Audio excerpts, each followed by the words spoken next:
Kurdish fighters around northern Syrian border town of Kobani, but the US-led forces remain unrelenting as they've carried out airstrikes targeting the militants. At least 10 people were killed overnight as the jihadists moved to within 2 to 3 kilometers of Kobani. Tens of thousands of people have fled across the border into Turkey since ISIS launched an offensive 2 weeks ago.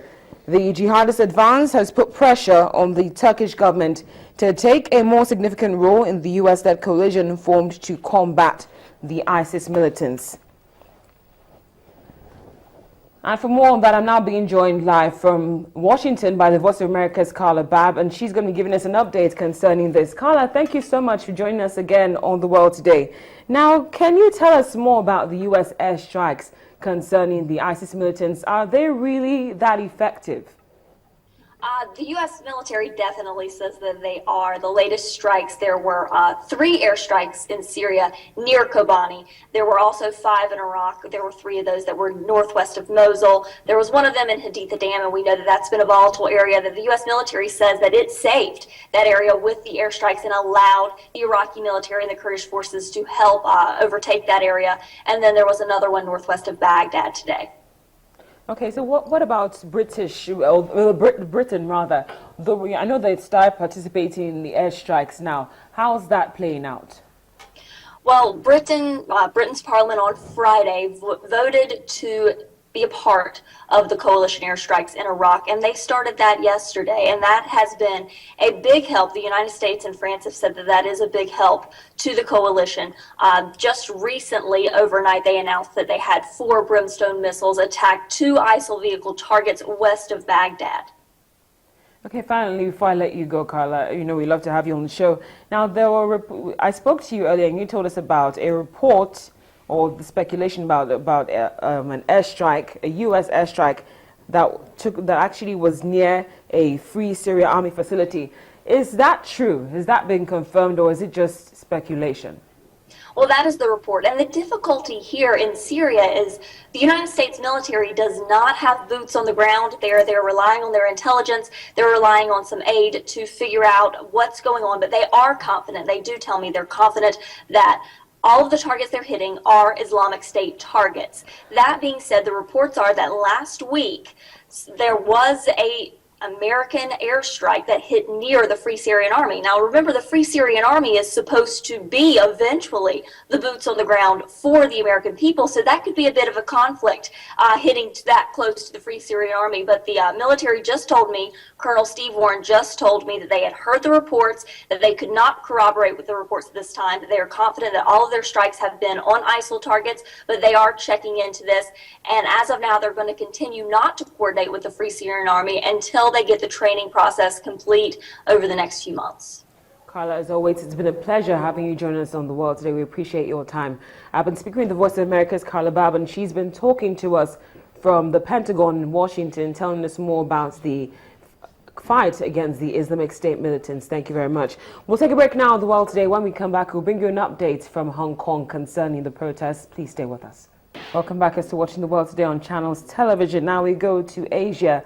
It might be the 65th China's National Day, but that certainly hasn't stopped protesters from joining in pro-democracy protests which have spread in Hong Kong, and they're about 1,000 or more in number.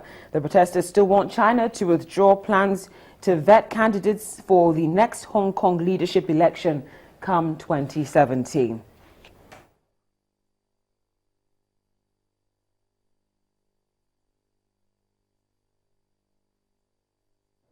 As the sun rises in Hong Kong, thousands of pro-democracy demonstrators continue to hold their ground. Now in its 5th day, the protest against Beijing's decision not to grant free and open elections in 2017 have galvanized residents of all ages. First aid tents have sprung up and a feeling of camaraderie fills the air, even when supplies are low, as this student volunteer explains. We just go to the internet, maybe post a post in Facebook, whatever. In an hour, the food will be sufficient because everybody is coming. Protest leaders on the streets of Hong Kong on Wednesday renewed their calls for Chief Executive Tsai Leung to resign and for constitutional reform deliberations to restart. There was little sign of momentum flagging on the fifth day of the student-led protest, whose aim has been to occupy sections of the city, including around the central financial district, in anger at a Chinese decision to limit voters' decision in a 2017 leadership election. Occupy Central co-founder Chan Kim-man called on the government to listen to their demands. We all want to end this occupation as soon as possible. But who can end this occupation? I believe that it is government. If they can give a sincere answer to our questions, to our demands, I believe the occupation will end. That is, CY Leung has to step down immediately and then give Hong Kong an opportunity to discuss about constitutional reform. Agnes Chow Ting, the 17-year-old spokesperson for Hong Kong students group Scholarism, agreed with Chan that there was no longer any scope for negotiations with Leung. Before, we have already given lots of chance to CY Leung to respond to the opinion of the students, including we have the Hong Kong Federation of Students have protests outside the Chief Executive Office. And even though CY Leung saw that protest, he even do not respond to the opinion of people and do not receive the letter from students. So we think that there is again no space for negotiation to CY Leung anymore. The young protesters have been at the forefront of the movement calling for true democracy. They are also the first generation to grow up without direct memories of Tiananmen, an event still marked by an annual candlelit vigil in Hong Kong. Now, the Voice of America's Brian Padden is in Hong Kong, and he sent us this package, giving us an update on what's happening there. Today is the 65th anniversary of Communist China, and as you can see behind me, thousands of pro-democracy demonstrators have gathered to protest against China. They want the right here in Hong Kong to vote for candidates without China first clearing whether the candidates are acceptable or not. Authorities here in Hong Kong say they have to adhere to the one country, two state status that they hold here in Hong Kong, where they have some autonomy but still have to report to China. Things have been calm here. Things have been quiet. There has been virtually no police presence throughout the day.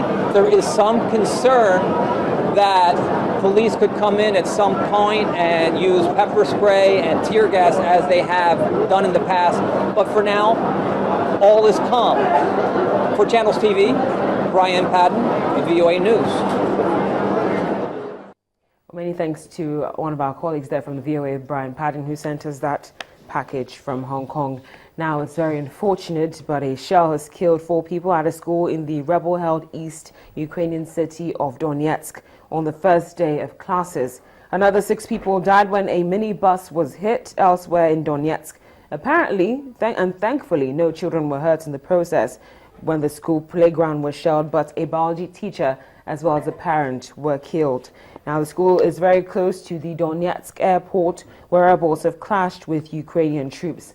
A fragile ceasefire has been in place in eastern Ukraine since September the 5th, but the truce has frequently been violated. Well, that's where we have to draw the curtains on this episode of The World Today. Many thanks for watching. We're going to take a special program on Nigeria's nation.